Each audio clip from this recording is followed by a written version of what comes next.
शेतकऱ्याचं मॉर्गेज करून घेतलं प्रॉपर्टीचं, परंतु शेतकऱ्याला कर्ज दिलं नाही आणि शेतकऱ्याला लाचेची मागणी या बँक मॅनेजरने केली आणि म्हणून लाचेला 1,00,000 रुपये द्यायला त्या शेतकऱ्यांनी आत्महत्या केली. नाही, मी एकट्याने आलो या जिल्ह्यामध्ये 117 ठिकाणी आज शिवसेनेच्या वतीनं जेवढ्या राष्ट्रीयकृत बँका, पीक कर्ज देणाऱ्या बँका आहे यांच्या व्यवस्थापकांकडे आम्ही जातोय. आम्ही याला पीक कर्ज नाकारणाऱ्या बँकांची शाळा अशा पद्धतीनं या मोहिमेचं नाव दिलेलं आहे. कारण बँका एका हिशोबाने पाहायला गेलं तर मी सगळ्या बँकावर आरोप करत नाही, परंतु काही बँकावर आणि काही बँकांच्या व्यवस्थापकावर माझा आरोप आहे की शेतकऱ्यांना जाणीवपूर्वक त्रास दिला जातो, शेतकऱ्यांकडून चिरीमिरीची अपेक्षा केली जाते, शेतकऱ्यांना खऱ्या अर्थानं टाळमटाळी केली जाते आणि मग मोठ्या मुश्किलीनं महिना 2 महिन्यानं कर्ज मंजूर होतं. मला असं वाटतं, मला वेळेवर जर रुपया मिळाला तर तो महत्वाचा आहे. वेळेच्या नंतर मला 5 रुपये जरी मिळाले तरी ते माझ्या कामाचे नसतात. त्यामुळे कर्ज वेळेवर मिळालं पाहिजे. आज जून महिन्याचा मध्य आहे. खरं तर एप्रिल मे पासूनच सगळ्या कर्ज, एप्रिल मे मध्येच हे कर्ज खरीपाचं वाटप होण्याची आवश्यकता असते. पण आज जून मध्यावर सुद्धा अनेक बँकांनी 50% सुद्धा क्रॉस केलं नाही. काही तर 18-20% या बँका आहेत. मग शेतकऱ्यांचं खाते होल्ड केलं जातं, शेतकऱ्यांचे आलेले विविध अनुदानाचे पैसे थांबवले जातात, मग रिजनल ऑफिसला तक्रारी कराव्या लागतात. काही बँक मॅनेजर वेगवेगळ्या पद्धतीनं भ्रष्टाचाराची मागणी करतात आणि या सगळ्यामुळे शेतकरी आज मेटाकुटीला आलाय. त्याच्याविषयी शिवसेनेनं हे जन आंदोलन पुकारलेलं आहे. हे जन आंदोलन एवढा महिनाभर चालू राहणार आहे आणि मला असं वाटतं या जन आंदोलनाच्या रेट्यामुळे निश्चित शेतकऱ्यांना न्याय मिळेल.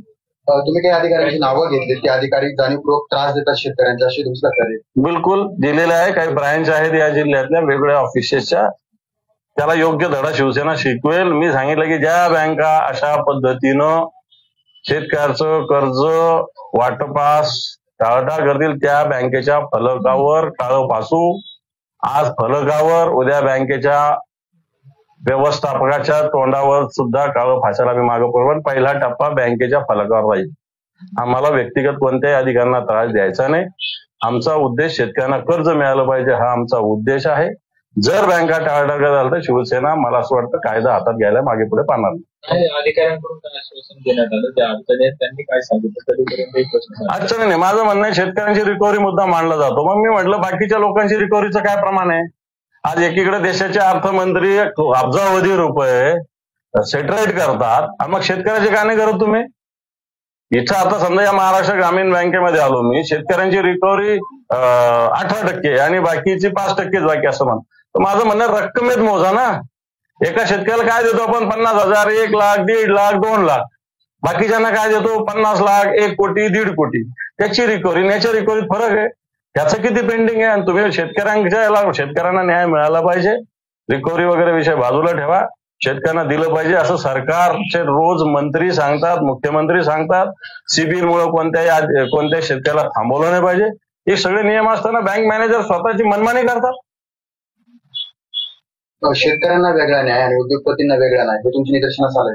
बिलकुल आलेलं आहे सगळ्या ठिकाणी. मी काय उद्योगपतींच्या विरोधात नाहीये, पण जो न्याय उद्योगपतींना लागतो तोच न्याय शेतकऱ्यांना लागला पाहिजे. कारण शेतकरी खरंच आपला बळीराजा आहे. शेतकरी जगला तर सगळे जगेल, उद्योग सुद्धा जगेल. शेतकरी जगला नाही तर उद्योग कुठून जगणार आहे?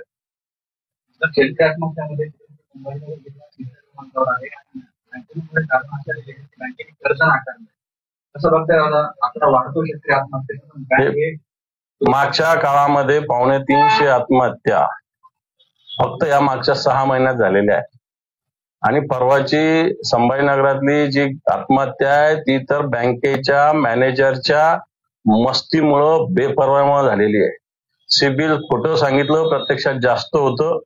त्या शेतकऱ्याचं मॉर्गेज करून घेतलं प्रॉपर्टीचं, परंतु शेतकऱ्याला कर्ज दिलं नाही आणि शेतकऱ्याला लाचेची मागणी या बँक मॅनेजरने केली आणि म्हणून लाचेला 1,00,000 रुपये द्यायला त्या शेतकऱ्यांनी आत्महत्या केली. मग ते पाप कुठं फेडणारे बँकेचे मॅनेजर लोक येते. आणि जर अशा पद्धतीनं संभाजीनगरचं नाव बदनाम या बँकेमुळे होत असेल तर या बँकेला धडा आम्हाला शिकवावा लागेल. मला वाटतं तो विषय मी मांडलेला आहे.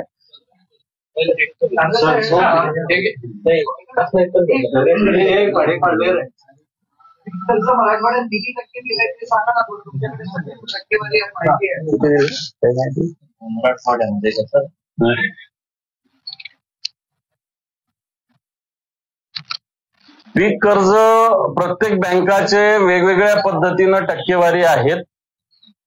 आता ही जी ग्रामीण बँक आहे ही 50% वर गेलेली आहे, पण बाकी नॅशनलाइज बँका अजून 20च्या पार सुद्धा गेलेल्या नाही. जिल्हा बँकांनी बऱ्यापैकी कर्ज वाटप केलेलं आहे, पण राष्ट्रीयकृत बँकांची मस्ती दादागिरी वाढत आहे मराठवाड्यामध्ये पूर्णपणे. आणि मला असं वाटतं या दादागिरीला निश्चित एक चांगल्या पद्धतीनं उत्तर शेतकऱ्यांच्या मार्फत शिवसेना देणार आहे.